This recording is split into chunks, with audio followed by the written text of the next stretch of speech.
ரெக்க வச்சா வானத்தை அள்ள கத்தி நின்ன காரணமில்ல ஓரணிக்க தேவையில்ல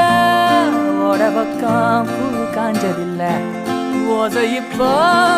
ஏறுது காத்தில் மெல்ல இக்கரையில் நாணமில்ல மீட்டெடுக்க பாலமில்ல பத்திரமா பார்க்கணும் நீதான் இவள பொட்ட காட்டில் பூவாசம் சிட்டு புள்ள சாவாசம் என்ன காக்கும் நேசம் புல்லு மேல ஆகாசம் பொட்ட காட்டில் பூவாசம் சிட்டு புள்ள சாவாசம் என்ன காக்கும்